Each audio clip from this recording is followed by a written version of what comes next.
Entering the Mayo Experience. Mayo Experience. Mayo Experience. Mayo Experience. Welcome to the Pat Mayo Experience, Week 4, waiver wire, pickups, ads, rankings, maybe even some drops. We'll get to your questions at the end of the show. Jake Ciely from The Athletic will be joining me on the line to break this all down, recapping the week. I do have a few winners to give away from all the Week 3 draws. However, so from the NFL shows last week, no, I absolutely opened up the wrong package here. Let's see. Winners. Week 3 winners is the one that I'm looking for. Again, remember, smash the like button. That way I can continue to keep the show free and be able to give people draws for 20 DK bucks. The winners this week, Shipstar, 19M Henderson, Luck of the 12, and Malk Daniel 123. That's Mark with a C, like you are from France, not from America. So I'm curious to see where this all comes from. So anyway, that's what we're doing for the giveaways. If you're watching this after the fact, you can always subscribe to the Pat Mayo Experience audio versions, iTunes. People were telling me about all the different Android places they listen to it. I don't have an Android, so I actually have no idea how that ends up working. So I guess we'll get in. I think that's all the housekeeping that we need to do. I got a Ryder Cup show coming out later on Monday and some Tiger Woods recap with Jeff Feinberg, rankings, picks, all the usual schedule. And again, we're live 10 a.m. Sunday mornings on the DraftKings YouTube channel. Again, breaking down all the injuries of the day, updating the rankings, and taking all your questions for the last half hour to get you ready for luck. Let's bring in Jake from The Athletic. How'd your Sunday go, dude? Mostly good, although I'm out of my giant survivor, of course. Oh yeah, so am I. I mean, I made it to week 3. I feel like that's like an accomplishment this year. We started with 450 people. We're down to 30 because 70% of us took the Vikings yesterday. I took the Vikings as well. I mean, how do you not, like, who did the other people take? A couple got knocked out by the Patriots, a couple got knocked out by the Jaguars, but there was a Dolphins in there. There was a few other handful. Like I said, there's 30 people still in it. I sat there on Friday and thought to myself, you know what? This feels like one of those games. But then I said, no, I'm overthinking it. I'm being stupid. I can't not take the Vikings against the Bills. Yeah. I mean, even if you just transported me back to 24 hours ago, I would probably take the Vikings again. You had to. I mean, the Bills were getting slaughtered in the second quarter of the first 2 games, and you have Josh Allen coming out. You have the Vikings dominant, and it's just that game and at home, there was nothing there that said that this should have happened. And you know what? Kudos to the people who avoided it. Yeah, I mean, congratulations to you. You're now probably in the money of any survivor pool that you're in if you didn't take the Vikings yesterday. If somehow that you faded New Orleans in week 1, and then who was it last week who got everyone? It was somebody. Oh yeah, it was somebody. The Patriots, wasn't it? Was it the Patriots? It was either Patriots week 1 or 2 got everybody because the Patriots are supposed to be undefeated right now. I'm shocked people use the Patriots in the Sunday night game on the road in Detroit. That just seems like a really weird spot to use the Patriots. That's why I think a lot of people had the Patriots already and lost already because there was only about 4 people. I know it's weird because it is the road, but I mean the Lions had looked miserable through the first 2 games. I mean the Cardinals and the Lions had looked like 2 of the worst teams in the NFL. Yeah, that they had. I mean, I thought that. Do you know who's secretly probably not all that good? The Bears. Who? The Bears. I thought good. you were going to say the Patriots. No, I mean the Patriots might not be. We'll talk about that in a second. Like the Bears' defense is quite good. They're a great attacking defense, but like. The Cardinals are sort of the perfect foil for their defense because the Cardinals have no offense. So What are they really going to do? No, and the biggest thing so far is, there's a lot of excitement. It's funny how you can just go 2 weeks into the NFL season. And I say 2 weeks because it was after week 1 when it happened, but you can get Trubisky. Look, I said the same thing. I said he could be the breakout Jared Goff of fantasy this year. And he looked to be that as early going through the preseason. And everybody's like, oh, this is going to be good. Trubisky's coming around. We get to week 3 and it's like, look, here's the flaws. Watch this play. This is why Trubisky sucks. This is why he's never going to be good in the NFL. When 2 weeks ago, all these same people were saying, yeah, he's going to have a breakout season. We'll figure out probably. I mean, I guess we need to figure it out now because we're talking about waiver rankings, pickups, and stuff like that. But we'll have a better idea, 10 weeks from now when a lot of this stuff smooths itself out. We just got to try to be ahead of the curve on this. You, I always find, are at the very top of that curve in seeing over the horizon, where I'm just stuck in the mud like this, and I'm like, oh yeah, wrong guy, perfect. Sometimes I have a telescope though, and I look way too far. Like I'm at next year already. See, you shouldn't be doing that. We need to find a happy medium between the two of us. Like I mentioned at the end of of the show, we'll get to your waiver wire questions. No start sits because Jake and I really haven't cooked up the rankings as of yet. The ranking show comes out on Tuesday nights. This is the waiver wire show for trades, for pickups, for drops, all that stuff we'll try to get to. Hold on, Pat. What? Somebody got mad at me on Friday because I wouldn't answer a week 4 starter sit question. Like for this week? Yeah, it was Friday. He said, next week, week 4, which quarterback should I start? I said, I'm not answering it. We haven't even got to week 3 yet. I understand that question more than like, do I start Derrick Henry or whoever? Like, I feel like in that circumstance, with like quarterbacks or defenses, they're looking to pick up someone to stream for the next week. Oh, it wasn't a pickup though. Oh. So like, I understand. I'm with you. If you're doing the stream and you want to get ahead of the curve, sure, that's fine. Yeah. I do want to briefly talk about the Patriots. I'm no Patriots fan. I mean, I think that's pretty clear. But I'm starting to become, and like everyone wants to throw the dirt on the Patriots' grave. And listen, I'm one who wants to see that happen as well. But like after last night, just how many of these takes are going to be like, oh, like why are people so willing to throw it out there that it's over when we've seen this happen like 5 times now? You know, it's so funny as I threw out the tweet saying like, what if the Patriots are hashtag not good? You know, joking around like that. I thought that was pretty obvious using the hashtag not good, that it would get joked. And you would, how upset people get both ways. Like, oh, it's so great to finally see the downfall. And then all the other people like, oh, just wait, blah, blah. It's the just wait people that are honestly right. And I was joking around because yes, we've done this before. We've done this before when we've done 4 games to the season. They all of a sudden rattle 11 of the last 12 games of wins, and they're still 12-4 at the end of the year or 11-5 at the end of the year. And we do this all the time. No, I wasn't serious. A lot of people out there aren't serious on Twitter about proposing that they're dead already. There's concerns, but you know what? They have Edelman coming back. They signed Gordon, who's going to be active next week. So they still have pieces. The biggest problem is that the offense looks like it can't keep up with how deficient the defense is so far. Yeah, it's kind of straight. It looks like an antiquated offense right now, but they're also not running with their full complement of players. Like once they integrate Edelman, once they integrate Josh Gordon, it should look a little bit different. I hope it's over. Don't get me wrong, like I said. But the only good counterbalance to all the Patriots are dead. We've been waiting for this day for 15 years. Like we're 3 weeks into the season. Like calm the fuck down a little bit. Or like the Boston people who are like ultra triggered by it. So that does balance it out. Because I remember like, it's not that I feel bad for Patriots fans. That would be impossible for anyone. Just like, I feel bad for the people throwing out all these Patriots are dead takes only to have them like, either not address it like 3 weeks later when the Patriots just like crushed 3 teams in a row, or they just end up in the Super Bowl like they do every year. You'll never hear from those people again. But then the Boston people are like, just so triggered by the entire thing. Oh, yeah. Fire Josh McDaniels. You should have let him go. We should have never brought him back, blah, blah, blah. I just want to hit mute on anything that is like Patriots related. Unfortunately, I can't because I need like news updates to come through. So do you want to start? I was going to say create one of those filters, but yeah, you can't. Yeah. Do you want to start with running backs or receivers? Because I don't see any running backs really. We'll talk about running backs, but nothing really changed.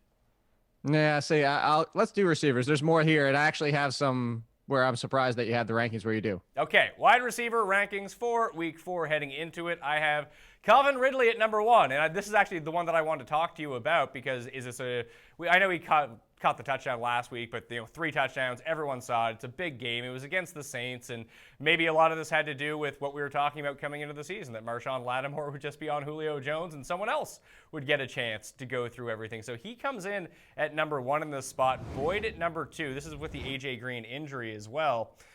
Then John Brown, Mike Williams, Antonio Callaway. At the receiver position, A.J. Green hurt his groin. He exited the game. We don't know what his status is going to be for next week. Travis Benjamin missed his 2nd straight week for the Chargers. Not sure there. Anthony Miller hurt his shoulder or arm or wrist or something. It looked like his entire arm went numb at the end of that Cardinals game. He had to come right out at the end. Then we have Josh Gordon with his hamstring. Didn't play. Probably going to play at least on a limited basis in week 4. Bruce Ellington left the Texans game with a hamstring injury. As we've seen with these hamstring injuries over the past few weeks, it's not just a 1-week thing. They're going to keep these guys out to make sure that they get healthy. And Kiki Kute, the other Texans receiver, behind Bruce Ellington. What is it? It's Cutie. It's actually Cutie. Like cutie? Like cutie pie? Yeah. He said so himself. I'm not seeing that. I'm just no. It's from his mouth. Who fucking cares? No one's calling Tyrod. Everyone's still calling him Tyrod. Actually, that's not true. I saw the Celebrity Family Feud, and he called him Tyrod. Why were you watching Celebrity Family Feud? Because it's on during the in-between season over the summer where they have it on Sunday nights, and usually it's on while I'm working. Okay, listen, I'm not playing these games. I'll call people what I want to call them. How about that? It's my show. He missed. Well, obviously, you spelled Chase Edmonds with a U, you dumb Canadian. Did I? Yeah, you did. This goes through an editing process. I just can't self-publish anymore. So someone looked at this and said, "Hey, that's good to go." Well, that's why I made the Canadian joke, because you add U's to things. I do, but I actually don't, because I've written for an American audience for like 15 years now. That is true. That is very true. So I had to beat the U's out of me. Although it makes more sense when you actually phonetically spell things that the U's really should be. Don't feel bad. There was a ton of American writers people we know, people we follow that were putting Edmonds with a U all over Twitter last night. That's why I made the joke. And I said it's Edmonds with the O, just like the number of yards he got on that carry. But and I was saying, just spell it right. All right, so what is it about the wide receivers that you fundamentally disagree with? Should Ridley be number one, I guess is the question. That's the one I don't think he should be number one, because if we're looking at it right now, it's the number 2 wide receiver, the number 2 wide receiver. They're all number 2 wide receivers. And where I'm looking at the situation here is he's got a little bit more competition with Sanu. And Sanu's not, as we just saw in the game, not completely going away. Our boy Snoo, he's still involved. And we have Devontae Freeman coming back with a question mark. I'm Ron Burgundy. I think he's coming back. And that's my concern long-term with Calvin Ridley. I know, like you said, he caught the touchdown last week. He had 3 yesterday, obviously. But I'm looking at, I've liked John Brown. I've liked Mike Williams. And the situation there is John Brown could actually be the number 1 for the Ravens. Actually, he's been the number 1 for the Ravens so far. Mike Williams could be, as I said at the beginning of the season, as you well know, the number 1 touchdown scorer in the receiving game for the Chargers. He's just a beast. People forgot about him. People forgot that he was in the conversation for the best wide receiver in the draft class last year with Corey Davis, who he's far out surpassing so far this year in production. So I would take both of them before I would take Ridley. And now with the Boyd situation, I would actually take Boyd too. So Ridley would be 4th for me.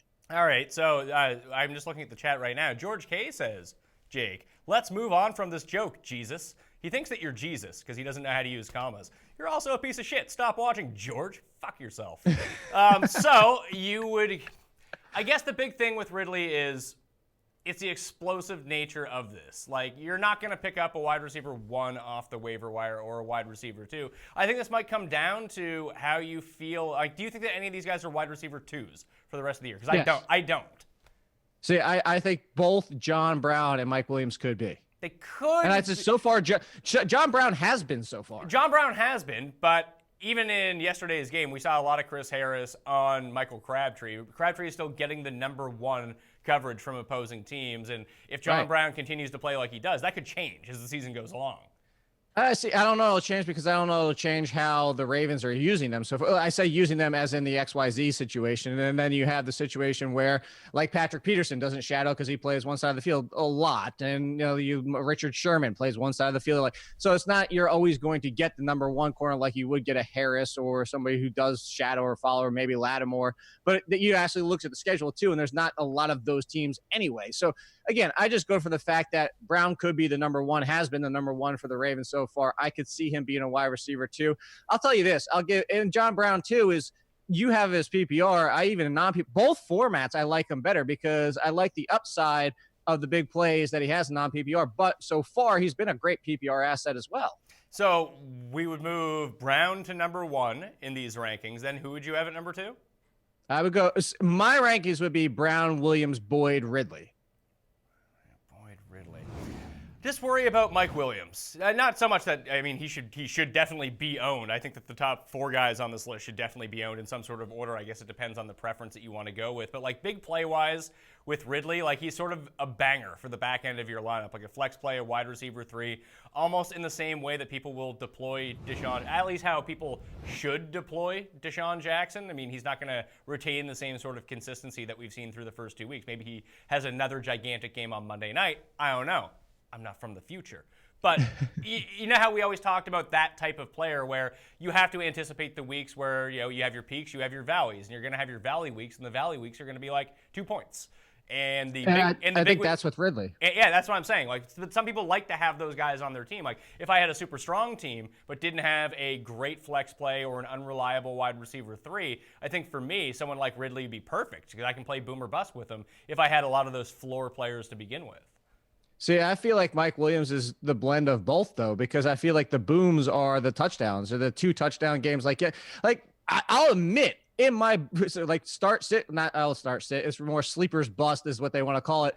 I had Mike Williams as a bust this week, and I love Mike Williams, but the matchup was daunting. I wasn't expecting him to get. I expect most of the work to come from Keenan Allen because he was the one playing the slot, which is the one weak area of the defense. Now, of course, I wasn't expecting Marcus Peters and half the secondary to get hurt in this game, and that helped him out.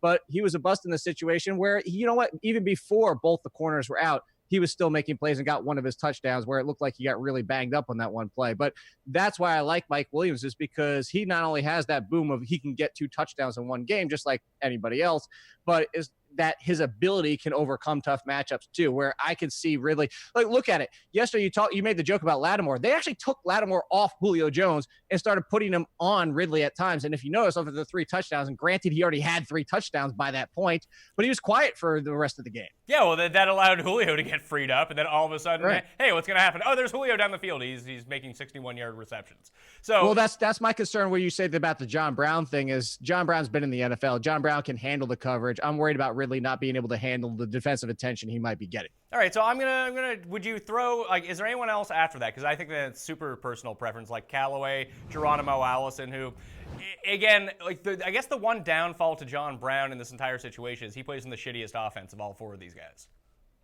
All 4 of those, yes. I thought I was about to go deeper and say there is somebody who plays in a worse offense. Yeah, so I mean, I guess the upside cap, but if the consistency is going to be there, I can buy that. I'm actually kind of shocked that John Brown's not more owned, but like Geronimo Allison, Jamison Crowder, it was nice to see him get back re-involved. He caught the touchdown. He got another just goal line look that he could have got in on and ended up on the 2-yard line. So I like to see his progression come through. Maybe it was because against the Packers' awful banged up defense that he was able to establish some room. But the fact that he and Alex Smith are connecting, even just on a very minimal basis, is really encouraging to see from a guy that we liked going into the year. We think he's a highly talented guy. So it makes sense with Alex Smith's skill sets that he would throw a lot to Jamison Crowder since he runs the perfect Alex Smith depth of target. So we'll see how that goes going forward. He was dropped in a lot of leagues, and he's now back available. Brendan Marshall, Chris Godwin, Christian Kirk. I'm really not feeling it after Jamison Crowder, to tell you the truth. Oh, I am on Kirk. Just because. You are? Yeah. What was that? You are feeling it on Kirk?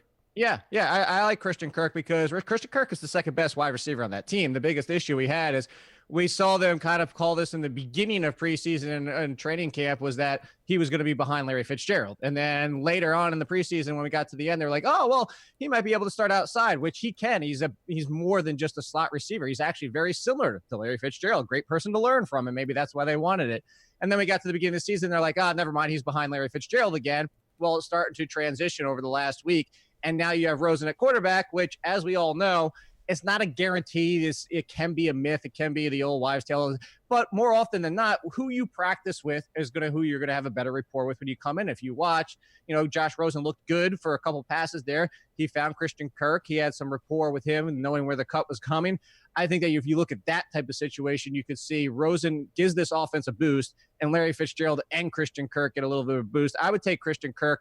Honestly, I might be tempted for ceiling because that's what you always go for. I'd be tempted ceiling-wise to take him over Crowder because even with yesterday's game, Alex Smith and that offense is not throwing a lot, and he's not connecting with a lot of people. And that was the first game he even got more than 2 targets to Jamison Crowder, and it was only, 5, I think? He caught 4 or 5 yesterday? Yeah, he caught 4. I think it was 4 for 42 and a touchdown. So Christian Kirk, Christian Kirk you would have over Jamison Crowder. Would you put him over Geronimo? If I'm going for ceiling. Would you put him over Geronimo Allison? No, because as much as I hate to have the third wide receiver over a second, it is the third wide receiver for Aaron Rodgers. All right, so I'll put him ahead of Jamison Crowder. You talked me into that one. How much do we think that Christian Kirk's target share yesterday was predicated on Larry Fitzgerald just gimping around with his hamstring problem? I don't think it was as much that as I'd say that factored in a little bit, but I think it was, well, let me put it this way, and this is going to sound like I'm straddling the fence. It factored in yesterday if they were only using him as much as they did because Larry Fitzgerald was gimpy. If they're not, and they're going to go back to what they did at the beginning of the preseason when they said, you know what, let's see what he can do outside because he can handle playing outside and not only the slot, then it doesn't matter at all. So it really comes down to, are they going to use him outside or are they going to force him to only be in 3 wide receiver sets? Would you burn your number one waiver priority on any of these guys? If I need wide receiver help, I'd go after the top 4. You would use a number one waiver priority on each of them? If I need wide receiver help, like if I'm hurting, if like my third option has just been miserable so far this season, I've been playing mix and match and just haven't been able to hit, I would, because like it's the third week. Everybody tries to hold on to that number one spot for a running back, and they're like, oh, who's going to pop up? And well, at this point, we're already seeing Chase Edmonds owned if David Johnson was going to go down. So now who are you going for? You're going to go pick up Wayne Gallman or Jonathan Stewart? I think that's what it is. Everybody's holding on to this lottery ticket. And so far through 3 weeks, it hasn't even been useful so far. So if you need help, I'd rather get yourself help to get you a win this week, especially now buys are already here. Then I'd rather do that than try to wait another 4 weeks and hopefully get some running back that may never happen. Yeah, Washington and Carolina both on bye this week. So I've readjusted the waiver rank. This is why we talked this out. You sold me. I thought that people drafted John Brown, but I looked at like the ownership numbers. I was like, I guess people just don't own John Brown. So I'll put John Brown number 1. I'm going to keep Ridley at number 2, Tyler Boyd at number 3, just for that massive opportunity. Mike Williams at number 4, then Callaway, just sort of as a flyer. Like that target share was huge. Maybe Mayfield's actually good. Maybe he can catch more than like 2 of 10 targets. We'll see how that goes. Geronimo Allison, Christian Kirk, Jamison Crowder. Those top 8, I think, are ads. Just generally speaking, those guys should be owned. Everyone else from down there, from like 9 and down, are just kind of flyers if you play in a deeper league. Like, do you really need to own Ted Ginn? Maybe, if you need like a spot start, but do you really need to have him on your roster?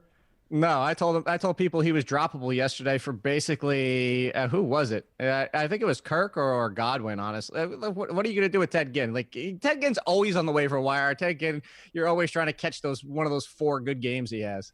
Someone in the chat actually asked, like, Galladay versus these guys. The reason that Galladay isn't on this list is because Galladay is like a top 25 receiver, and now he's above the ownership threshold. Everyone on this list is below 60% owned. Galladay's at like 78% now. It should be 100. Didn't he pass it after week 1? Yeah, it should be 100% on Kenny Galladay, but it's not. But he doesn't quite meet the waiver wire requirements. So if Galladay is out there, pick up Galladay before all these guys.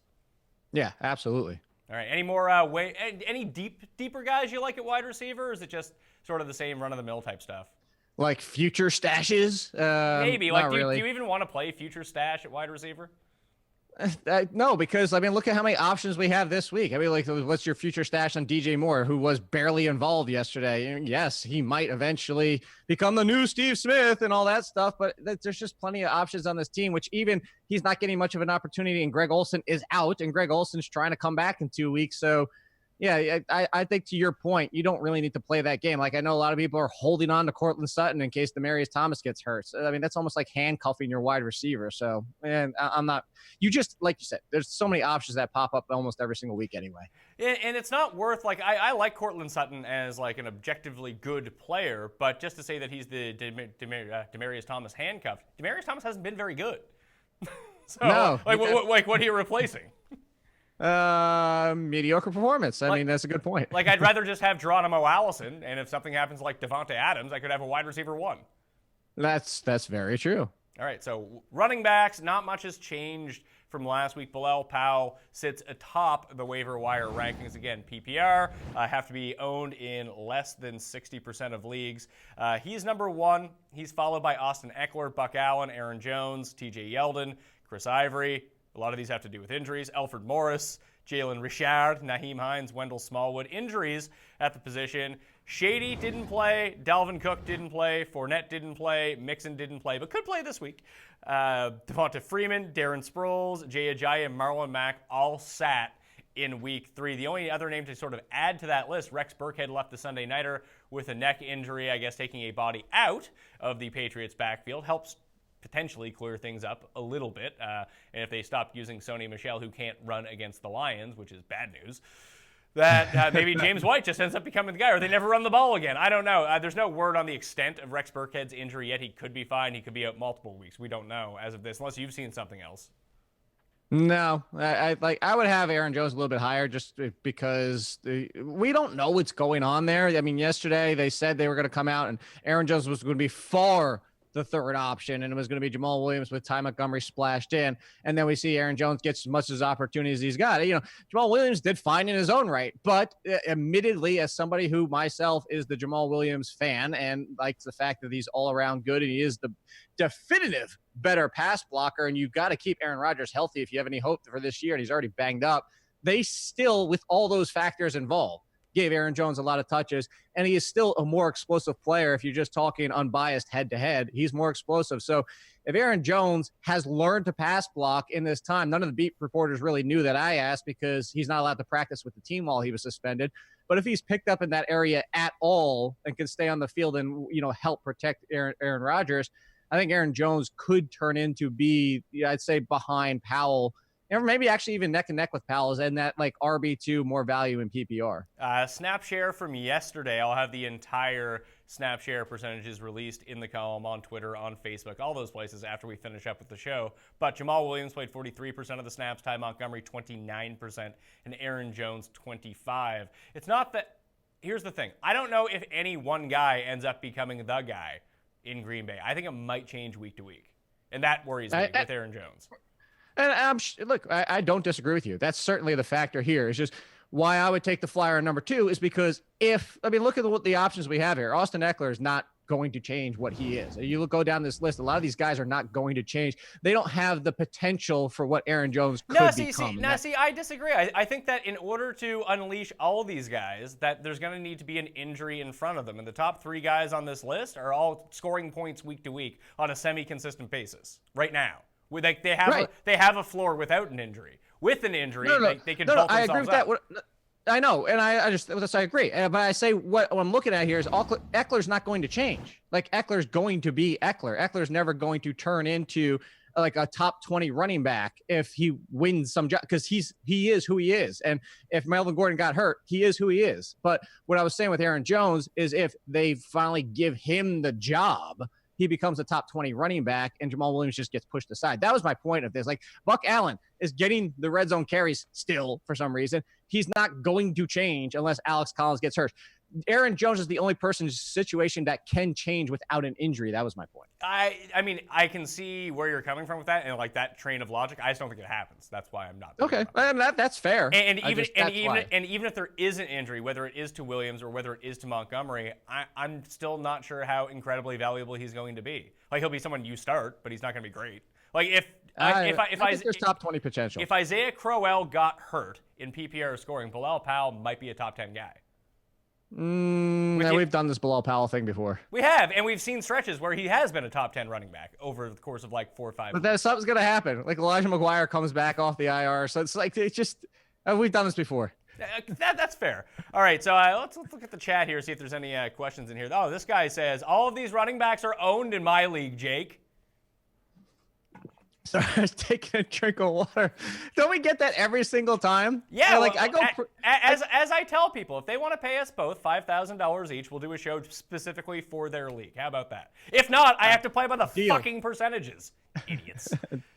Deal. I'm 100% on board with that. Yeah, so you want to pay us for like private chats. Listen, we don't want to do it, so it's going to cost you an arm and a leg. But if you want specific tailored advice to your league specifically, with just Jake and I chatting with you, then boom, you're good to go. I mean, we do under 60%, and that's the majority. I understand there's a small section of people that play in bigger leagues. You know what? There's a small section of people who I just got a tweet on Saturday in my 6-team league, and there's people who play in everything. Like you said, I'm all on board for the $5,000 personalized chat. Yeah, so if you want to send those, care of Mayo Media Inc., just send that up to, and I get a good exchange on this. You pay me in American dollars, I'll cash it out in Canadian, and I'm like rich, so this is perfect. So the rest of the guys down on this list, it's all injury stuff. Like, let's just talk about the injured guys for a second, and we don't know whether or not they're coming back next week or not, but chances, give me a percentage chance that these guys play next week. LaShawn McCoy. 90. Yeah, I think he's probably the most likely to be back. Delvin Cook on Thursday night. Actually, I would even put it higher. I'd say like 95. I think that's why they kept him out this week, is because of Thursday night. Okay. Rex Burkhead next week. Yeah, it's the Patriots, so I'll say 37%. I was just going to say 50-50. Just flip a coin and see if Burkhead plays or not. Not to say if he plays, you want to play him, but we'll see. Leonard Fournette. I'd say probably 70%, 80. Joe Mixon. Ooh, 50-50. There were reports over the weekend that he would be coming. I don't see what the reason would be to rush him back, though. That's why I say 50-50. I think logic will get in their heads similar to the Dalvin Cook situation and say, like, why force it? Especially because Gio played through an injury after being banged up. By the way, what happened to Mark Walton? Did he get a single touch? I don't know if he got a touch. He did play 11% of the snaps, though. Yeah, 11%. I mean, the Gio got kind of almost a Le'Veon Bell snap percentage yesterday. Well, put it this way. If Mixon's not back for week 4, because people are now talking about, like, play Ridley on DraftKings, and this is probably the week to fade Ridley, to be perfectly honest with you, after everyone just watched him score 3 touchdowns. You think? And the price, I didn't see what the price, I haven't looked at the pricing yet, but I assume it's gone up and not exponentially up. Just play Gio. Gio against Atlanta, like, if Mixon's not playing, I'd pay $7,000 for him. I would. That's the whole reason I paid up for Kamara yesterday because of what Atlanta gives to pass catching running backs. Yeah, but it's a small sample, Jake. You can't. It's all just noise. It's all just noise. It's not a small sample because we're including the last 2 years. But I mean, when like data people look at it, technically everything in football has to be a small sample because there's only 16 games. That everything's a small sample, so you can't believe anything. It's basically watching football and analyzing football is sort of like the X-Files. You got to be like Mulder. Like, the truth is out there. It's just whatever they're telling you, not the case. Yeah. So, more injuries. Sproles, do you think he's back? Because that could throw a wrench into some of these situations. It could. Calvin Ridley's 4,900, by the way. He hasn't gone up that much. Yeah, so he's going to be super chalky. Yeah, super. Darren Sproles worries me only because it's the Peterson. It's the Peterson situation where he doesn't like to give anybody the bell cow kind of work. And, Clement looked good, but I think that if you have somebody coming in like Darren Sproles and they love in the passing game, and they're still looking for weapons in the passing game because of when we get to the tight end situation of what happened yesterday, until Alshon Jeffrey comes back, they're just looking for people to be involved. It's going to be Darren Sproles. If he's out there, he's going to get involved in the passing game, similar to Theo Riddick.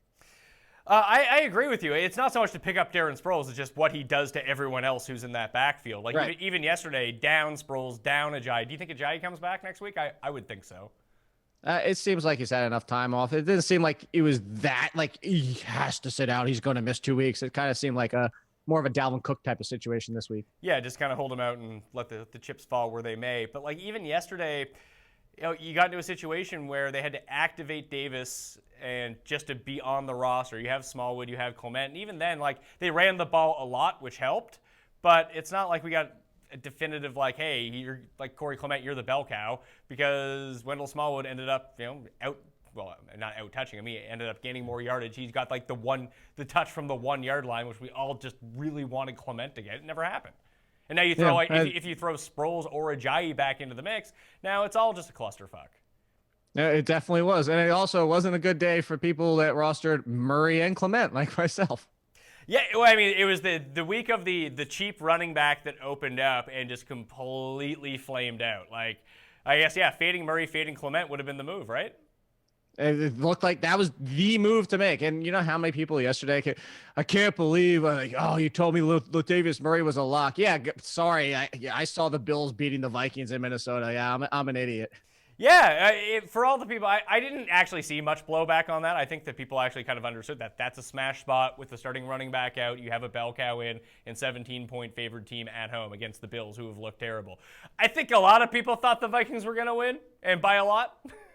I think most everybody did. Here's my favorite one. You want to hear a great one, Pat? I started Keenan Allen over Mike Williams. I can't believe I made that move. God, see, that was a bad move. You say your advice is putrid. You should always start Mike Williams. That's the move, right? Especially after watching yesterday's game. That's what I think. So start Mike Williams every single week and bench your guys against the Bills. Yeah. Just do that every week. You're going to be a winner. Snap share yesterday, how it broke down. Clement got 55%, Smallwood got 35%, and Adams got 10% of the snap share. Like, it's still going to be Gary nailed this completely dead on the Sunday show. He's just like, just play Smallwood. If we don't know, play the guy who's $3,000. Yeah, it's true. It's what a surprise. It's the Peterson offense. Everybody gets some. So if we go down deeper in that wide receiver, that running back list, like Ivory, if Shady doesn't miss time, Ivory drops like to the very bottom of this, so that's tough. Alfred Morris, I thought Breda was going to be done for the year, and then he came back into the game. How do you think the Jimmy G injury affects the running backs and receivers on San Francisco? Well, if you've seen Bethard or Beathard or however you say I want to get the definitive answer on that because there's like 10 different pronunciations out there. But anyway. You mean CJ Guilty Beathard? Yeah, guilty. Yeah, exactly. So if you look at it, when it comes to him, that's the one thing we do know is we'll see more receptions going to the running backs, and this is a downgrade for the receiving core. So you would say Breida, as long as you said, I thought he was done too. I wasn't even expecting to return in that game, let alone be able to run well. I think Breida gets a nice uptick, and it's obviously Breida over Alfred Morris because Alfred Morris isn't a pass-catching run. It is like the definitive opposite of a pass-catching running back. So I'm looking at an uptick for Breida. Maybe Kittle kind of holds value, but there's a definite concern here now for Garcon and Goodwin. I wouldn't uptick Breida at all. He might get more playing time, but I think you can just stack the box against San Francisco now, and that's because they're gonna get. That's the thing. You're gonna get the dump offs to him in space. You might, but we just watch Beathard last year, Bethard, that he was god awful. No, but that's the point. Is he checks down a lot? He's a check down quarterback. This is kind of like. It's like the Alex Smith with, checking down. Like that's really what you're kind of looking for. Honestly, that's a ceiling for him. But I mean, that's what you're looking for. You're looking for the guy like maybe Pierre Garcon holds on to a little bit of value because now he turns into the volume wide receiver, and Goodwin is the one that gets destroyed. I mean, Goodwin's stock is going down no matter what. But I think that maybe Garcon holds on to a little bit of value. I don't think he's a good quarterback at all. But I think the Breida usage of what is going to turn into this offense, like, yes, you can stack the box, but, Emery Hunt, who has talked to us before, he wrote an article on The Athletic talking about that running backs actually like stacked boxes because it means you make one person miss and you're gone. I still am concerned about this entire I would just downgrade everyone. Right. I'm not saying not to be. I would struggle like coming into next week outside of Kittle only because tight end is so devoid of talent, like starting any of these guys. Yeah, but don't forget, they're all owned in my league, Pat. We have to go deeper. We have to talk about Juice Chick. Oh, you mean on this show, his name is pronounced Jers, not Yachek or Uchek. It's Jers. Juice Chick. I thought it was. Now I'm all confused. This is like the third different way. I thought I had it. It was Use Check. And now you're saying it's what? It's Juice Chick. It's like put a Z there, but I was saying like I could help you by think of a Juice Chick. It's Juice Chick. What the hell's a Juice Chick? I don't know. Anyway, if you're thirsty, she comes by with some juice. Tea. Here's some apple juice. It's worse for you than Coke. Oh yeah, bust through the wall. Hey, if it's Kool-Aid, now we're talking about something different. But I can't envision anyone outside of Kittle I would want to start on San Francisco. Yes, Breida over Morris, but I can see myself in a situation where I wouldn't start Breida. Yeah, I think it's going to be hard not to start. I just like Breida more than you do, obviously. I mean, if you think that he's going to start ending up with like 5-6 catches a game, but I'm not really digging his 9 carries and 3 catches. Look, he's going to get probably 9 to 12 carries, but I think you're looking at probably 6 or 7 targets out of the backfield with Beathard, whatever we want. Let's find out before the next show what he is.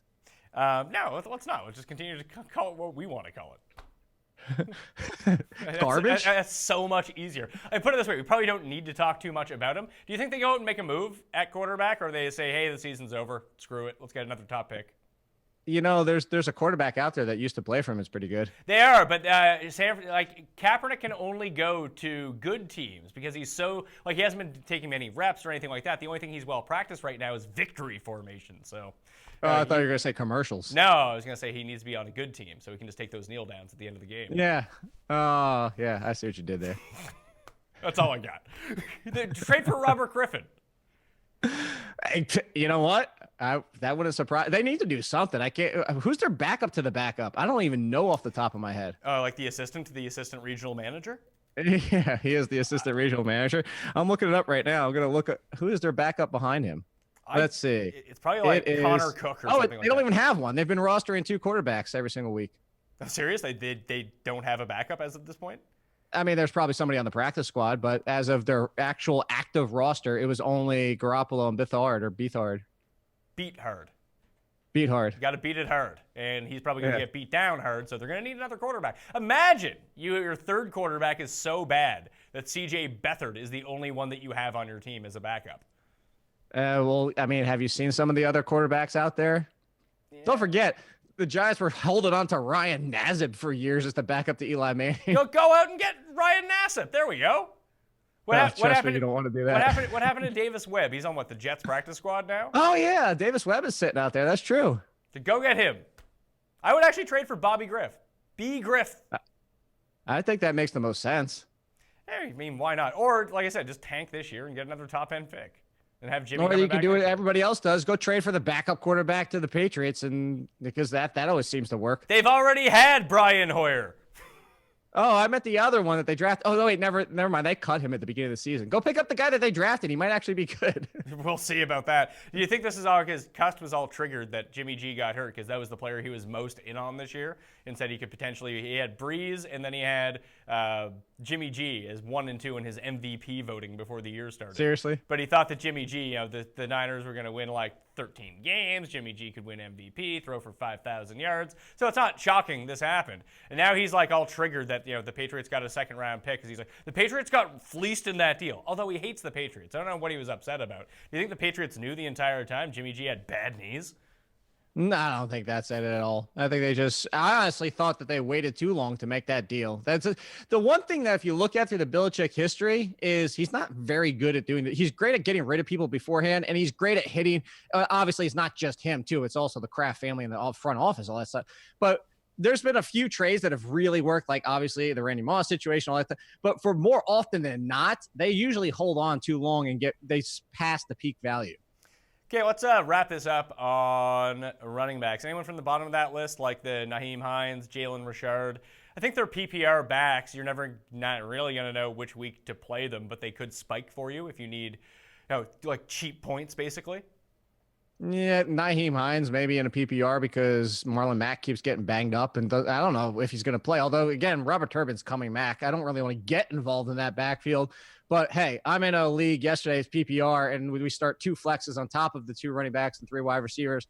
And I started Hines yesterday because, hey, for that guy, here's your $5,000 interview. Is like we have to go deeper because he's not owned. We talked about this last week, Chase Edmonds and Malcolm Brown. I'm now on team Malcolm Brown. I'd just rather have him. Because of the offense, yeah. I'll agree with you. Talent-wise, I like Edmonds, but the offense is definitively better. Yeah, so like if we took away David Johnson, took away Todd Gurley, I'd rather have Todd Gurley. Malcolm Brown. Yeah. And they like Brown because some people are like, oh, whatever happened to John Kelly? It was like, well, you paid a little bit too much attention to fantasy draft Twitter online because it was always Malcolm Brown. I see. I thought it was going to be John Kelly. He looked really good in the preseason. I thought that's why they brought him in to basically take over from Malcolm Brown, but that just hasn't been the case. Maybe if something happened to Gurley, they'd activate him, and I wouldn't say that. Yeah, they would activate him. They would activate him. I don't know how much of a usage run that he would get at all, though. Like, maybe it turns out to be a split with Brown. I don't know. I'd still just rather take the chance to have Brown in that Rams offense rather than have Edmonds in the Cardinals offense, who they probably wouldn't even use. They use him now, but would they use him if he was the only guy? Oh, that's true. Then they would start using like TJ Logan or something. Yeah. Who is it? DJ Foster went on IR. Just bring him back. Have him out there in a wheelchair. He'll be fine. Yeah. Well, why not? By the way, it's Beathard, just so you know. Yeah, it's Beathard. Guilty beat hard. Danger beat hard. Guilty beat hard. Gotta beat hard. It's one of those things. We talked about Breda. Are you worried about Alex Collins? Because he actually had a good game again. I feel like he might he might be like a decent buy low because people ask me again. He scored a touchdown yesterday. Someone asked me if they should drop him. I don't understand it. I told everybody to buy low last week. The fact that we talked about on the show that he still had, 11 or 12 in PPR. He had 8 or 9 in non-PPR left. He still had a productive game. It's just, I don't know what more people wanted from Alex Collins. This is who Alex Collins is. He's a solid middle of the road RB2 in all formats. And yes, it's frustrating to see Javorius Allen get those touchdowns and see him involved inside the 10-yard line when you see the size of Alex Collins. It doesn't make sense, and he keeps getting the use. But that's, let's go back to the years on end of LaShawn McCoy getting vultured by everybody, every team he was ever on at the goal line. And I'm not saying Alex Collins is LaShawn McCoy, but not every running back is going to be the top option between the 20s, after the 20, inside the 10. You're going to get some mix. Alex Collins is a good mid-tier running back, and if people are still that upset with him, absolutely, I'll go trade for him. Would you rather have Alex Collins or Marshawn Lynch? Alex Collins. I think I'd rather have Marshawn. The fact is, he came on at the end of last season once he kind of got back into the flow of things. This year so far, just watching him, I don't know that this is just my speculation. Just watching him, he looks fine right now. You see him kind of get a little doggish tired for certain runs and certain plays at the end of the game. I just don't know if the second half of the season is going to be that. Like Alex Collins, I'm not worried about not puckering out. I'm worried about Lynch actually get to the middle of the season and start to fall back a little bit. All right, so if you had to throw Breda into the mix of those two, I would have Breda. But I want Breda or Collins. I have to think about that. But I think I'd rather have Lynch than both of them. He's the guy. Like Lynch and Collins are almost a coin flip for me. I don't have a problem if you want to go that way, but I'll take Collins, then Lynch, then Breda. Would you, if I throw Kerryon Johnson into that mix, who finally started to establish himself a little bit in the Sunday night game? If we look at the snaps, not a little bit. He's their first 100-yard rusher in 70 games. Yeah, he played 45% of the snaps. Blunt played 35%. Riddick played 28%. And this is a game where they were leading. So what happens when they start falling behind? Then Riddick's snap share goes back up to 50%. Yeah, and so I like Kerryon. So it comes down to if you need a starter, it's obviously Alex Collins. It's obviously Marshawn Lynch. I'd probably go Kerryon over Breda. If I'm just going for pure upside here, Kerryon obviously has the highest ceiling, but I don't even think he can get that, to your point, because I don't see the Lions winning a lot of games this year. And I also don't know if the Lions will just commit to using one guy out of the backfield. Like this Blunt. No, they kept using LeGarrette Blunt. Yeah, that's what I mean. Like I think they both ended up with 16 carries each. I stopped watching with and that was 2 seconds left. And the baffling part was you had to know in the back of Patricia's mind, he knows the history, and yet look at how much Blunt was getting used early in the fourth quarter. Well, it's a Blunt revenge game. You got to play him. Oh, that's why. Can't you revenge 6 of the teams in the NFL now? Basically all of them at this point. But I just don't. I don't trust the Lions enough to say at some point in the season definitively, week after week after week after week, saying, "Hey, Kerryon, you're our guy." Maybe that happens, and then I think he would be incredibly valuable. But until that does, he's going to be someone who it's like we talked about with Calvin Ridley at wide receiver. Some weeks, there is the potential that yardage-wise and even fantasy point-wise, yesterday is his best game of the year. I would not disagree with you, and that's the concern of the Lions. I mean, it's the concern of the Lions' backfield to begin with. They had 4 options to start the season. They kept Amir Abdullah. They added a 5th.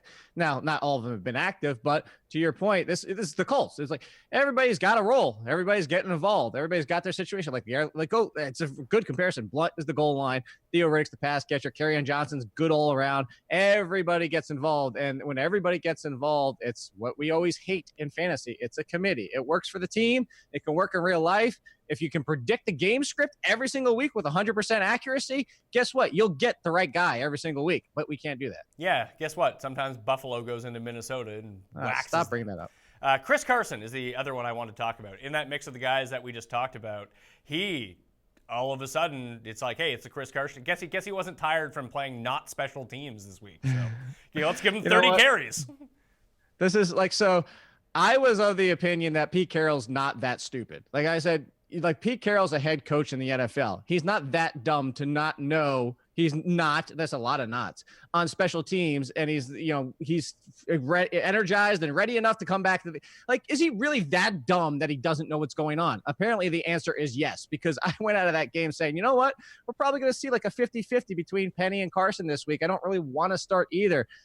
I'll go for Penny for the upside because Carson looked like Carson looked, where he's a decent middling running back. And yesterday, he still was. Yesterday, if you look at it, was a volume game. He was 3.1, 3.2 yards per carry. It was a volume game. If he's going to get that kind of volume, though, I'll 100% buy into Chris Carson.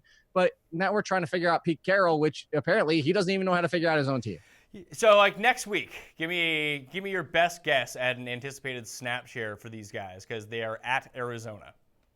I actually think it'll be Chris Carson in that 70-80% range again. But Rashad Penny will see more next week because I see them being able to handle the Cardinals. I mean, they handled the Cowboys pretty well. Yeah, well, that's because Cowboys, what offensive weapons do they have? Yeah, they don't. Well, look at the two teams. You could argue the Cardinals have more. Yeah, we'll see. Running backs. They both have running backs. They have the Cardinals actually have a tight end. And then you look at the wide receivers. I'm taking Fitzgerald and Christian Kirk. Maybe the actual talent base of these skill guys is a lot better on the Cardinals than it is on the Cowboys, but the difference between offensive lines, I think, mitigates any sort of talent gap. That's a fair point. I'll give you that. So with Carson, so the guys that we talked about, the Collins, the Carry-Ons, the Bredas, all them, Chris Carson's above those guys at the moment, right? I would still take Lynch and Collins just because of the uncertainty. That's the thing is it comes back to, I don't trust Pete Carroll week to week because he doesn't know how to manage his own damn team. And Carson still was, look at the game. And I understand the one run that he got 10 yards towards the end of the game was impressive. I 100% admit that. It was like the Marshawn Lynch. Well, he's just not going down.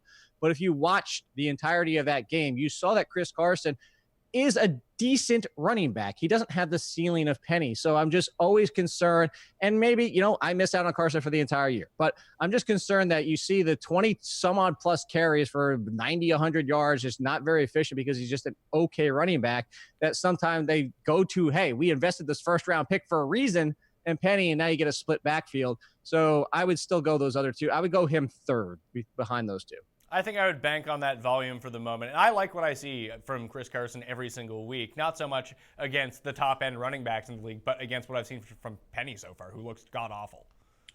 You know what? Last week, not yesterday, last week, he looked pretty. He has the explosiveness that we were looking for. You just love Penny. Who's worse, Sony Michel or Penny? Ooh, Sony Michel because he's got more people to deal with. No, I just mean in general. I mean just in terms of overall talent. Which one gets cut first? Oh, if we had to cut a talent? Yeah. Wait. Are we talking fantasy or are we just talking pure talent? Just pure talent, real life. They both look like they run in tar. I would cut Michelle first. Michelle has got injuries and he doesn't have quite the pass catching ability of Petty. Oh, really? That was your takeaway from the game last night? He doesn't quite have the pass. He has the pass catching ability. Like Jordan Howard is so he's so envious of Jordan Howard. Wait, time out. Jordan Howard this year has been go look at. He's inside the top 15. I know, but historically, Jordan Howard has had really bad hands. Historically, it was 1 year. I mean, he had 3 drops in one game, and no one was around him. Just going like this with the ball. I understand that. He has really worked on it. It has worked out for him. He's playing really well. He's a cog in this receiving game. But Sony Michel looks like Jordan Howard did when he had a case of the drops.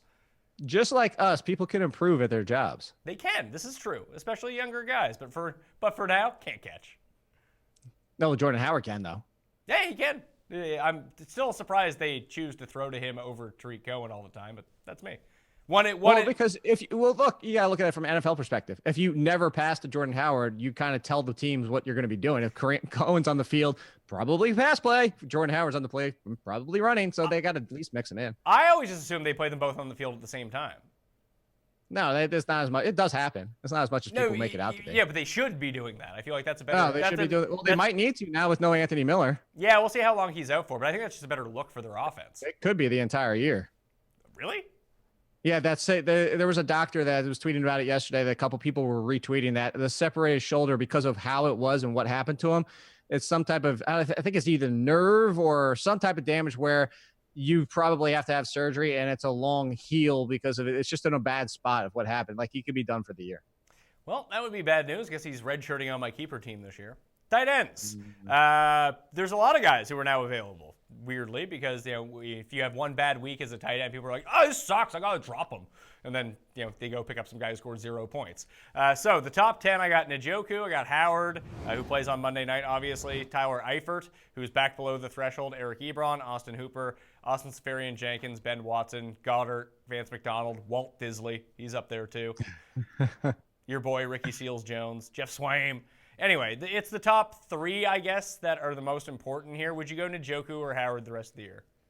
Right now that Baker's at the quarterback, I would go Njoku over Howard because he doesn't have another tight end to deal with in Cameron Brate. But I don't even think it's like I'm not even including Tyler Eifert because the thing with Tyler Eifert was a fine game, but he's healthy and he's still losing snaps to CJ Uzomah. This is true. He ended up playing he ended up with 7 targets yesterday. Now a lot of that had to do with AJ Green basically not playing the second half, but I don't know how long AJ Green's going to be out. If he's out, then you can get me involved in Tyler Eifert. But my biggest concern is they're not even using Eifert as their main tight end. I mean, they're using him as their main tight end. I put the emphasis on main because you understand what I'm saying. He's not only out there. He's not getting 70% of the workload. He's not the main option all the time. Uzomah's being used in the passing game. He's in the red. Look, got the touchdown. Eifert's not getting the, hey, we know Tyler Eifert's ability. Hey, he's healthy. Let's give him everything he can potentially handle type of situation, which you would want. And that's why I'm not that excited about Tyler Eifert. Are you excited about Dallas Goedert, or is that a 1 week thing until, like you mentioned, Alshon comes back, and then Goddard's just sort of the Trey Burton of this year? He's going to be exactly. That's who he is. He's super valuable if Ertz gets hurt, and he'll have like 3 games where he catches a touchdown. Yep, he's just Trey Burton. Just swap out the name for this team, and that's what you get. Okay, so Njoku, Howard, the rest kind of thing. That for me at least. Yeah, I think those are the 2 that I would go target. They're just worth owning. Like, people don't seem to understand. Like, Gronk has had 2 bad games in a row. Yeah, he has. And but, it's because but if you had called Gronk, and I know it's different because of the draft capital and the history that you have with him, but like, it's people were dropping Trey Burton after 1 week. People dropped Kittle after last week because he was in a smash spot. Didn't do anything. Comes back and has over 70 yards this week. Like, what do you really want from your tight end? What do you expect from your tight end, I guess is my question. So look, be happy with non-PPR. 6 or 7 points, and PPR be happy with around 10 or 11. That's really what you get. If you get a touchdown, bonus. I mean, that's really what tight end position is. Very shallow. It's very frustrating. It's very touchdown dependent. We know this at this point. And, to talk about this list right here, if I'm taking a flyer, and I know you said he's my boy, and it's not because he's just my boy. It's because Rosen's now at quarterback, similar to Baker and what he's doing for Njoku in one game. We see the ability that Ricky Seals-Jones actually has. He's kind of a giant wide receiver more than a true tight end. Maybe he gets involved more now that Rosen can give some life to this offense instead of what Bradford was doing. So I'd move him up. I'm not saying like go get Ricky Seals-Jones. I'm just saying like, obviously for all those people where these guys are owned in my league, go get Ricky Seals-Jones. Yeah, I'm not a big Ricky Seals-Jones guy. I am. I just don't know. I mean, we get Christian Kirk and Ricky. You just love the Cardinals offense. They're your guys. No, because there's potential here if they had a capable quarterback, and now they do. It might not even just come down to like capable quarterbacking. It might come down to capable offensive line. Can they keep these guys? Can they establish a pocket for long enough to let these guys make some throws? Rosen had a good amount yesterday, and actually the interception wasn't even on the offensive line's fault. That was just him. All right, let's talk QBs. Streaming for a week. Coming into week 4, so the week 3 waiver wire. Andy Dalton at Atlanta, I have at number 1. Rand Tannehill at New England, number 2. Case Keenum against Kansas City, number 3. Josh Allen, Baker Mayfield, Joe Flacco at Pittsburgh, and Dak Prescott against Detroit. Obviously, I'll update these once I end up coming up with the QB rankings, everything like that. There could be circumstances that change. It sounds like you want to put Josh Rosen at number 1. He's your favorite quarterback in the league. No, but I would go Baker over Josh Allen, no question. I don't know. Why? Wait, I want to hear your explanation. I think that Josh Allen might turn into like the minor league Cam Newton, just calling his own number all the time. No, that's not going to happen. They have to get into the red zone and actually score an opportunity for that to happen. They just posted 26 on the Vikings D. Yeah, and 2 of them were turnover helped. Sure, and Josh Allen ran 2 of them in. Like Josh Allen might run the ball like 10 to 15 times. Baker can't run? I'm not saying that Baker can't run. I just don't think that Baker needs to run. He's got a bit more help around him. No, I'm taking Baker over Josh Allen every day of the week. I think as a pickup long term, Baker Mayfield is probably the better play. I'm talking about this week. I'm not starting Josh Allen. I would start Josh Allen over Baker Mayfield this week. You want to wager on that? Yeah. All right. Who won the last wager? I don't know. I don't remember the last thing that we wagered on. We'll work out some terms here. I like Josh Allen more than I like Baker Mayfield this week. I just think Green Bay is going to put up points unless the Bills are suddenly amazing. Who knows? But that's going to force Josh Allen to catch up mode. He's going to have to throw the ball a bunch. We were talking about those running backs. I didn't even mention Carlos Hyde. We talked about this on the ranking show last week. I like the way that Carlos Hyde was running. Carlos Hyde might be good. He might. There's not a question about it. He's a talented running back. He's just dealt with a hell of a lot of injuries throughout his career. So I just think that you're going to have the weapons with Baker Mayfield. Unless you think that Baker throws 4 touchdowns and Josh Allen throws none, which then you're clearly going to win. But if it's close, I just think the the rushing yards that Josh Allen will post. Not to say that Baker can't post more, but the ones that I'm comfortable projecting as a floor for Josh Allen and how many times that he's going to take off and potentially rush in touchdowns versus Baker Mayfield.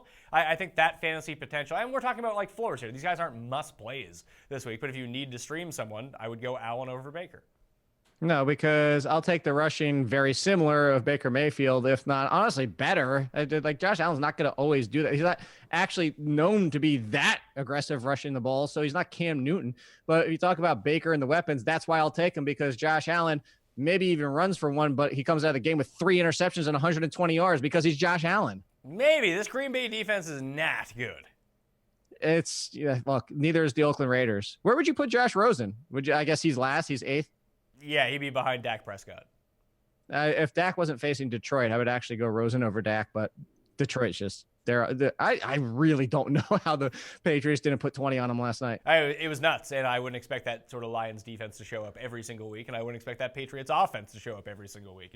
Week 3 is just bizarre. A lot of weird stuff happened. That's what I said. You started off with ruining everybody's Survivor, and you bookended it by the Lions beating the Patriots. Yeah, at least the Browns won. That was fun. Thursday night was a fun night.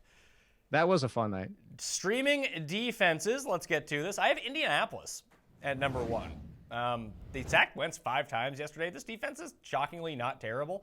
And listen, against Houston, Watson might put up 3 touchdowns and 400 yards. He might get sacked 9 times.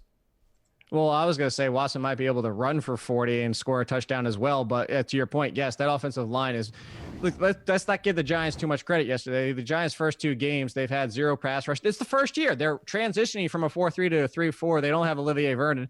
That wasn't exactly a fearsome defense to face yesterday, and that offensive line is beyond miserable. And Watson can't make up his mind of whether, at least early in games. Later in games, he just – starts winging it, and he's actually much better. But early in games, like, he stands in the pocket, and then he sees a lane to run, but he can't commit to one either way. Either stand in the pocket or run.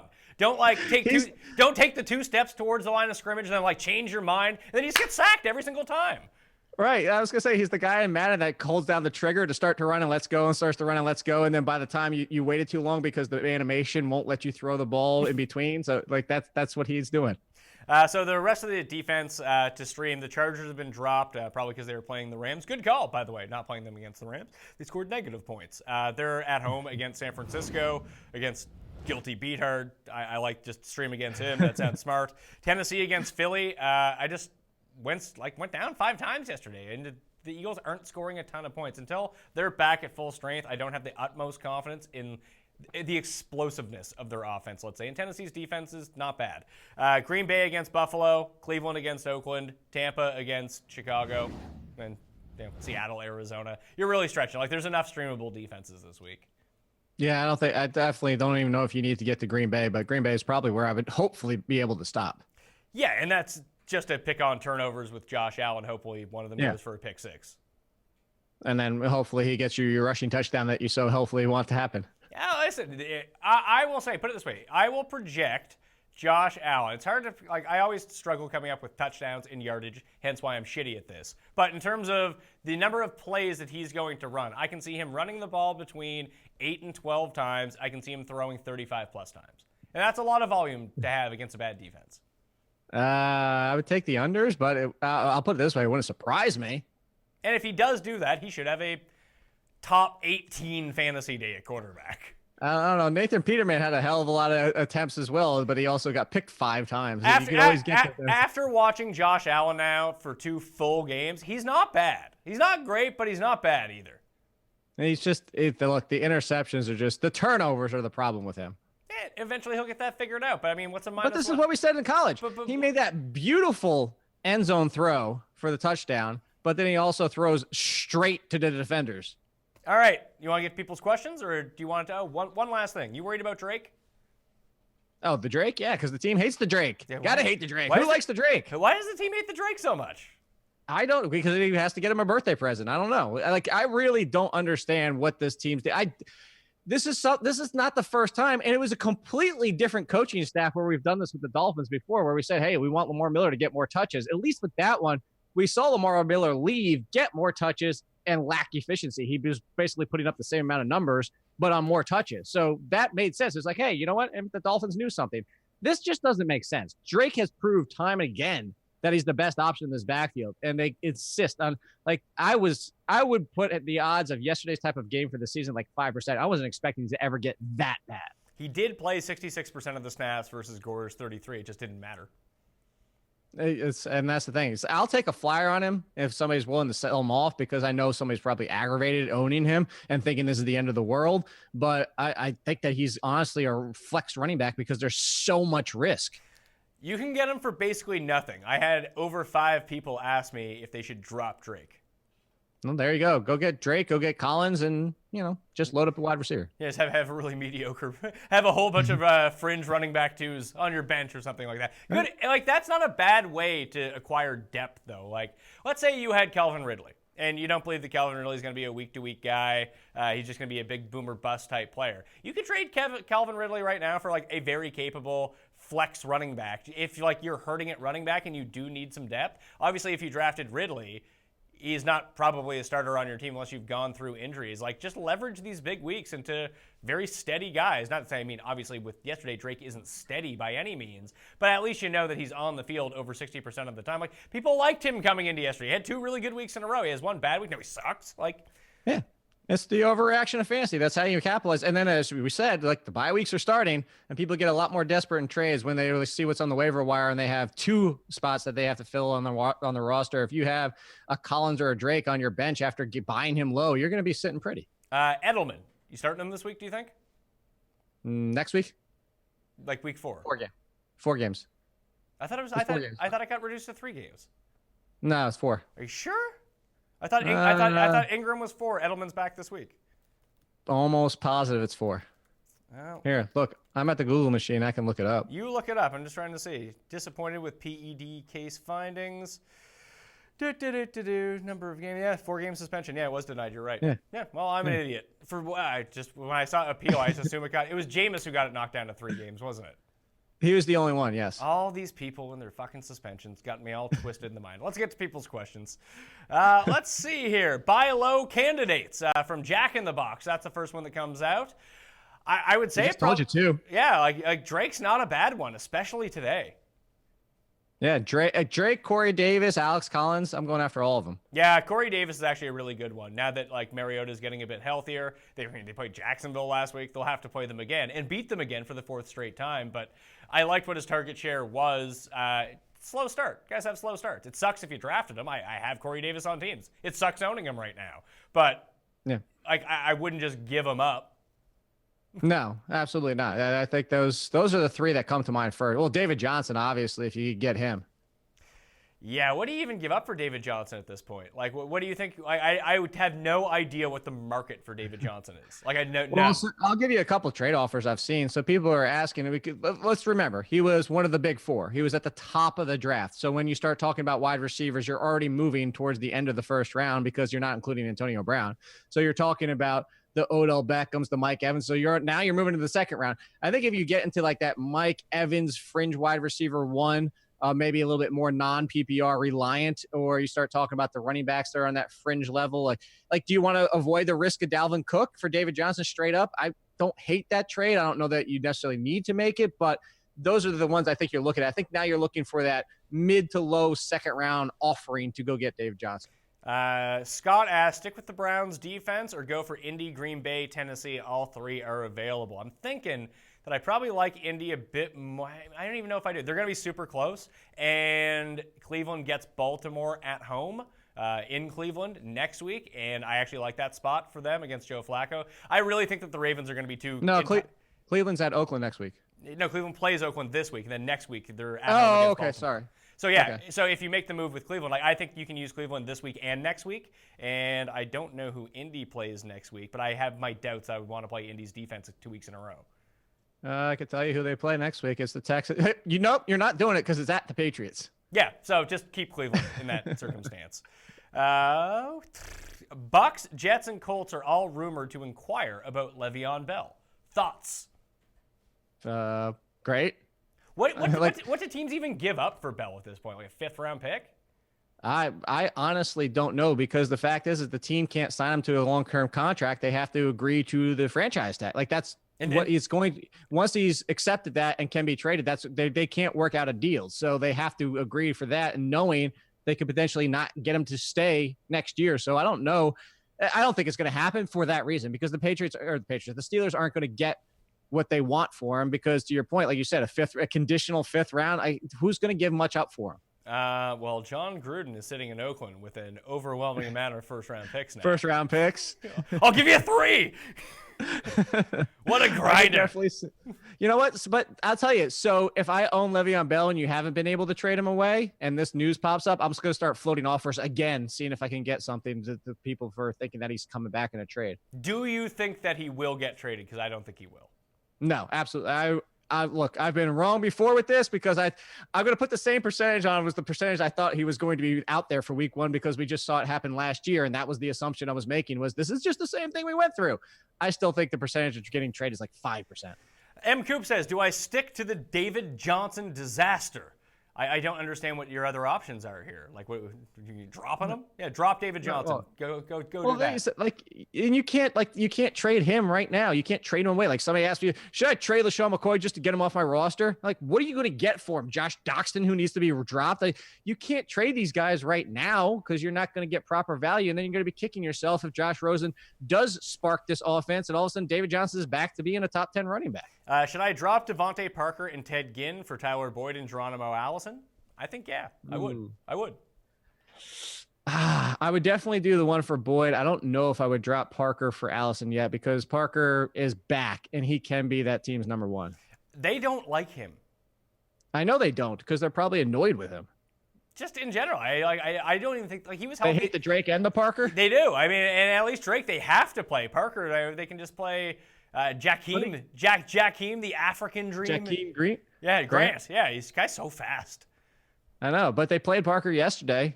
And what do you do? Like, if you want to drop Parker for Allison, I'm not going to say don't do it. I think I still hold on to Parker. I'd rather have Allison in this regard. My bench has Baldwin, Mixon, Ingram, Edelman, McCoy, John Brown, and Nunwa, and Godwin. Who do I drop for Calvin Ridley? I drop Godwin for Ridley. Is it definitely Godwin and not Goodwin? It says Godwin. Okay. Yeah, well, some people have been messing this up a lot. I drop Godwin. Okay. Friend wants to trade me Kerryon Johnson for Sammy Watkins. Thoughts? I mean, that could potentially depend on team needs. I can see it. I think it's a fair trade. Watkins probably scores more points this year, though. I think it's a fair trade, too. That comes down to, do you need running back more, or do you need wide receiver more? Mm-hmm. Real quick, to your point, somebody, I'll call one out for you, is David Johnson for Hopkins. The person has Hopkins. If you're in a PPR, there's no way I'm trading Hopkins for David Johnson. Okay. I tried to trade Mahomes for Antonio Brown and Cousins last week and got laughed at. Would you try again if Antonio Brown does not go nuts on Monday night? Yes. And you don't even need Cousins back. Just trade Mahomes for Antonio Brown. Yeah, that's 100%. I would try it again. Yeah, no question. Is Mahomes the best quarterback? In fantasy? Yeah.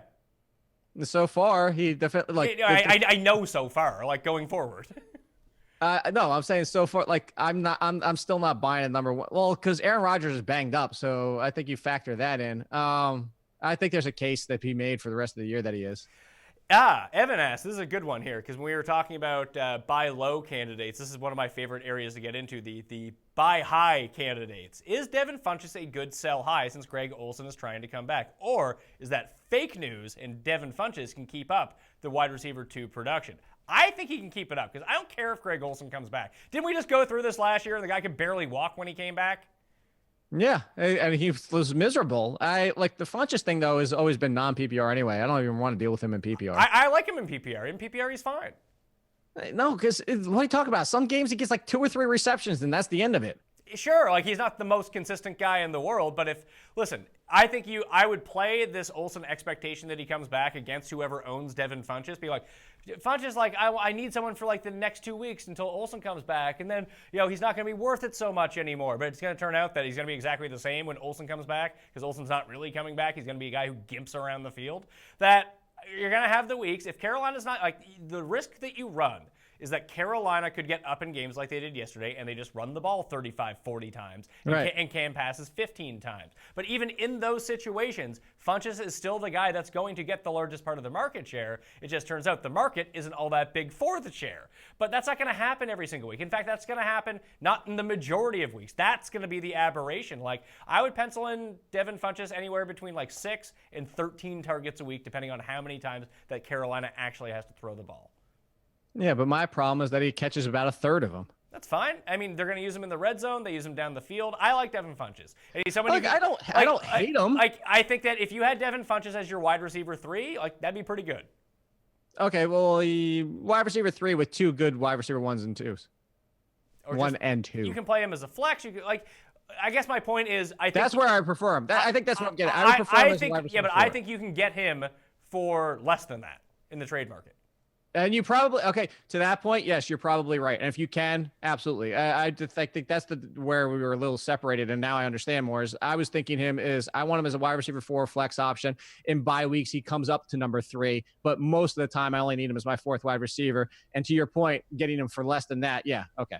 What are my chances if I trust Tim Endicus DK picks moving forward? Well, Tim had one of the greatest weeks of all time for being incredibly right about things and incredibly wrong about things. He predicted Tavon Austin would score a touchdown. He said, you got to play Adrian Peterson this week. He's going to go absolutely bananas. But he gave his favorite wide receiver play as AJ Green, and the best stack of the day is the Jags offense. So it was really hit and miss for Tim last week. But it's spectacular, like how the hits are so good and the misses are so bad. Better waiver wire ad, Mike Williams or Tyler Boyd. Just reverse to the beginning of the show where we break down all the receivers, and you can go hit the rankings for that. No need to repeat ourselves on here. Brandon asked, do I drop Andrew Luck? For what? I don't know. No. No. That's not the question. Do I just drop him? For no one. No. Do I drop Andrew Luck and play no one at quarterback, or just play Andrew Luck? Just leave the position empty. Pat, I'm in a league where there was kickers and I didn't want to play it, and I found out after the draft there was kickers. I've left the kicker position empty all 3 weeks. I'm 3-0. Yeah. Nice. Does Allen Robinson have any upside this season with Trubisky, or is he going to be a safe floor guy because of targets? I think that he does have upside, and he's going to have a decent floor. Like some weeks he's not great wide receiver too. Yeah, some weeks he's not going to be covered by Patrick Peterson. Yeah, what is a surprise? That's the only game you have to worry about that with. Yeah, so I think that he's going to be fine. Like I don't think that he has upside to be a wide receiver 1 because of Trubisky, but I think that he'll be like a mid-tier, low-end wide receiver 2, which is where you drafted him and which is fine for your team. 100%. Better in PPR though, I think. Oh yeah, absolutely. Will David Johnson start to come around? Sure. It's not like he had a bad fantasy game yesterday. He hasn't even been that bad in fantasy, period. He just hasn't been David Johnson. Yeah, he hasn't been one of the 4 best guys. He hasn't lived up to the expectation of where you've drafted him yet. Drop Larry Fitzgerald.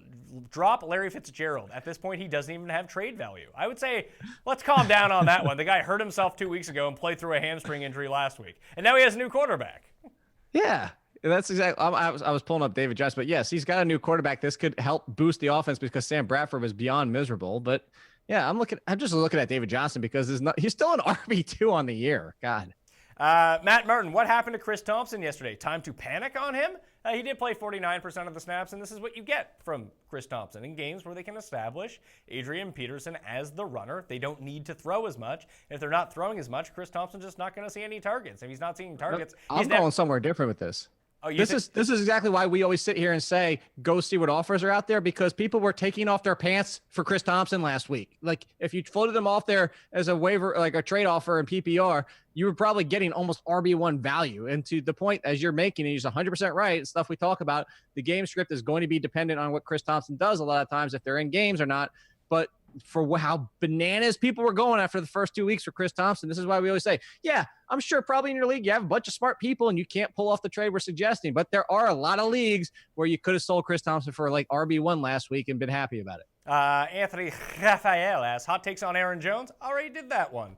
So just go to, it's around the 23-minute mark, I believe. The time codes will appear after the fact because we can't put them in during the live show because we don't know when we're exactly going to be talking about. But that is when we talked about running backs. It was either then or at more running backs at 41-23, as I have written down right here. It's one of those two times right around it. Jake is higher on Aaron Jones than I am. But if you just click on the rankings in the description, you can see where I actually have everyone listed. I've been updating them as the show goes along to make sure that they kind of make sense as we go. Kareem Hunt, a sell high after 2 TDs, but low production. Sorry, David, I think that people are on the same page with you on that one. People are freaked about Kareem Hunt.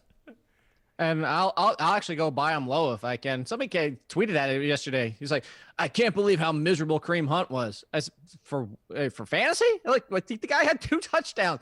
Like, I understand the snaps and the yards, and that's very frustrating. It looks like Patrick Mahomes, being the gunslinger that he is possibly going to hurt his production this year. But he had 2 touchdowns yesterday. I think it's fine.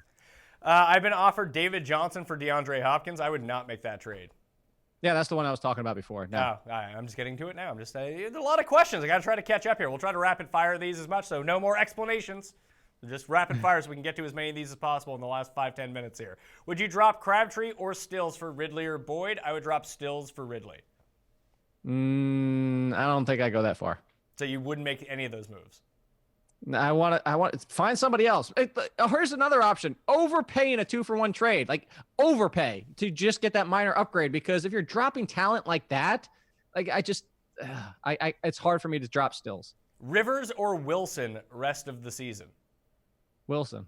I like Wilson too. I think that's close though, because as it turns out that all the defenses in the AFC West are just really bad.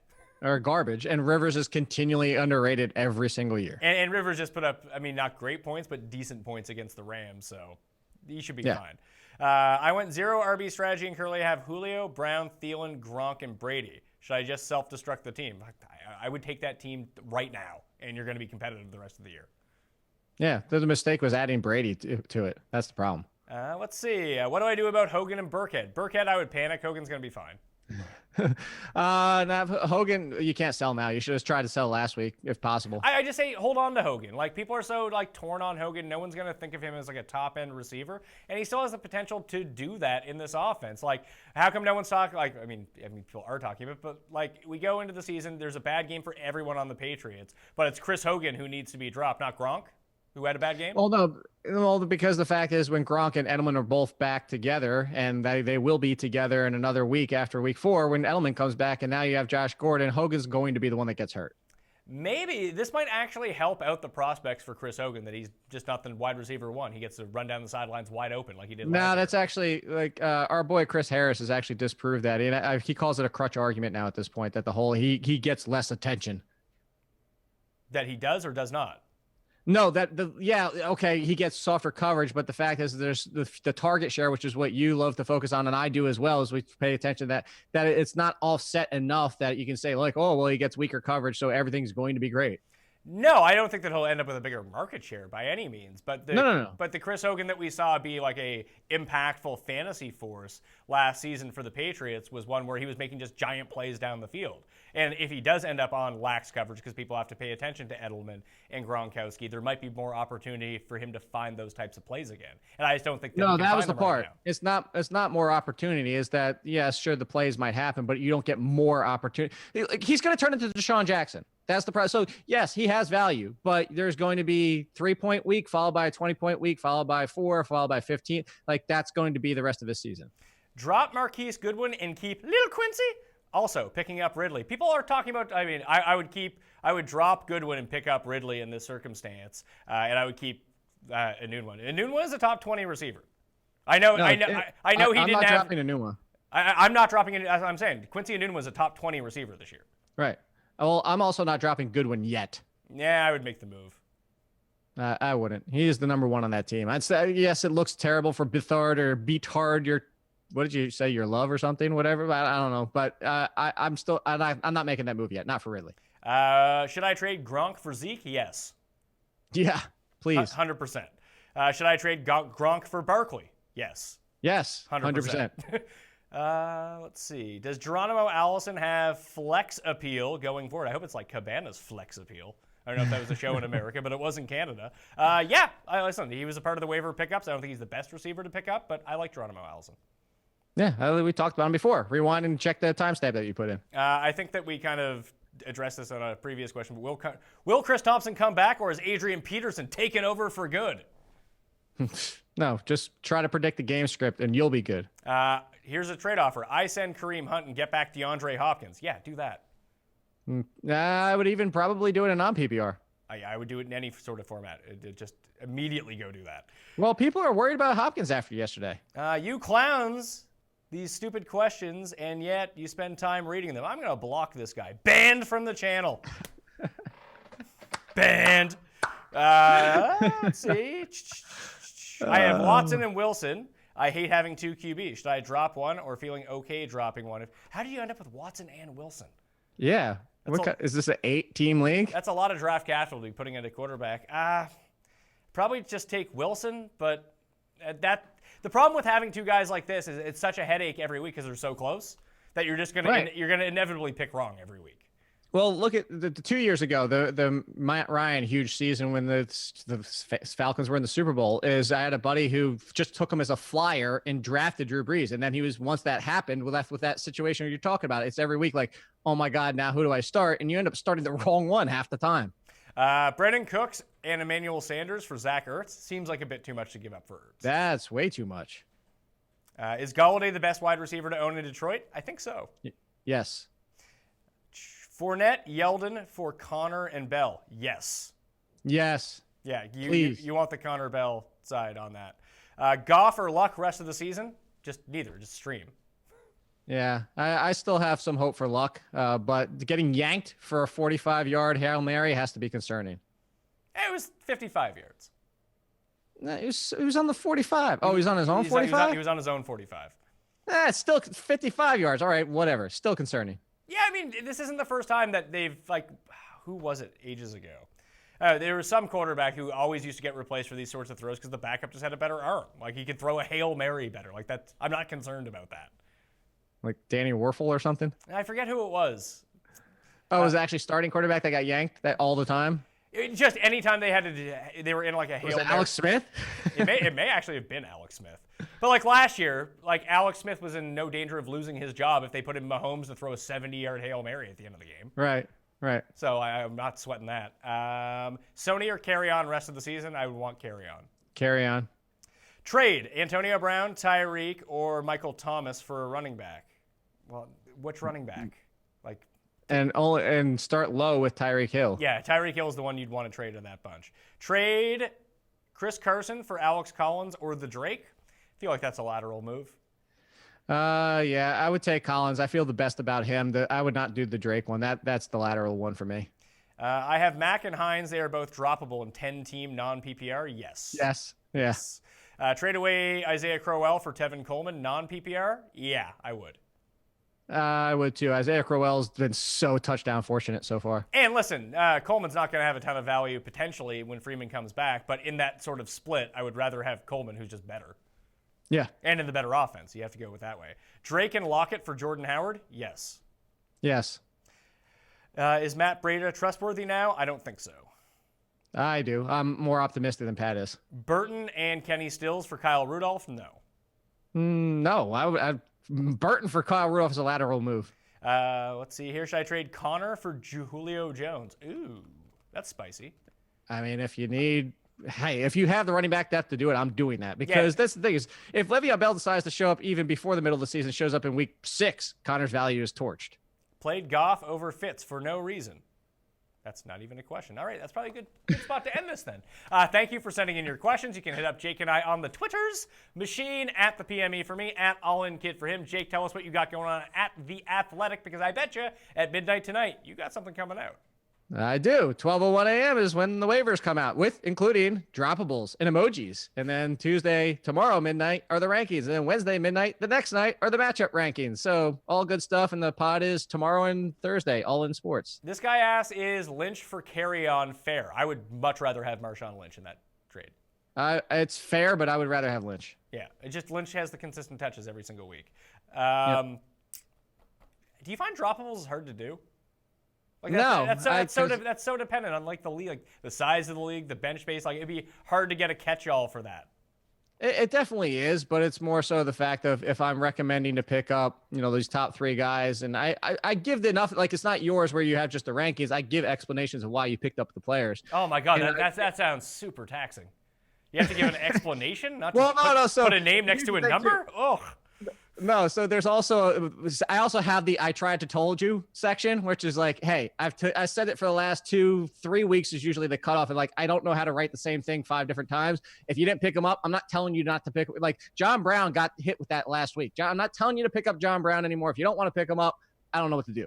All right, I'm Pat Mayo. You can check out the updated waiver wire rankings in the description for this video, or just go to DKPlaybook.com or my Facebook page, which actually is the easiest place to find all the content because my assistant runs it. I don't run it. It's just a list of actually all the content that comes out in chronological order. So from newest to oldest. Find it there very quickly. Facebook.com/thepme. Subscribe to the Pat Mayo Experience on iTunes, Stitcher, Podomatic, Google Play, everywhere where you can download podcasts. Do that, rate and review as well. Smash the like button on the way out, and thank you all for watching. It's been fun. Thank you for all the questions as well. I'll be back later today with Jeff Feinberg breaking down Tyga and the Ryder Cup, and tomorrow, rankings debate, and all the rankings will be released. Check out all the shows throughout the course of the week, and always, always, always give the episode a like. Thank you all for watching. I'll see you next time.